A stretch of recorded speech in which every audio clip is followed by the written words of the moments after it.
In today's video, I am going to teach you how to calculate loan interest and installments in Microsoft Excel. Open your Excel worksheet and begin by setting up 3 simple labels so your sheet is easy to read. Click on cell A1 and type principal.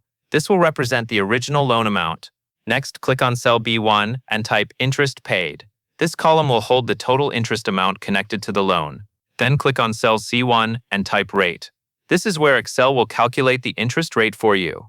Now move down to the second row where you will enter the actual values. Click on cell A2 and type your loan amount.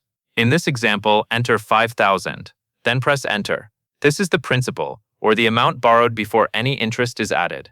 After that, click on cell B2 and type the total interest amount. For this example, enter 250, then press enter. This value represents the interest paid on top of the original loan amount. Once those two values are in place, click on cell C2. Here you will enter a simple formula to calculate the interest rate. Type equals B2 divided by A2, written as $B2/A2, and then press enter. Excel will now divide the interest paid by the principal amount to give you the rate as a decimal value. This is a quick and effective way to calculate the loan interest rate based on the numbers you entered.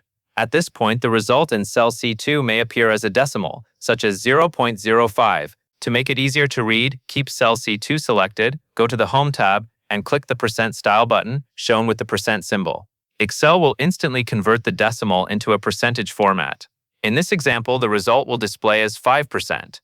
This format makes the interest rate much clearer, especially if you are reviewing loan figures or preparing a simple financial worksheet. It also helps avoid confusion when comparing rates across different loans or amounts. If needed, you can repeat the same structure with different numbers to calculate interest rates for other loan examples in the same worksheet. Just make sure your formula always references the correct cells.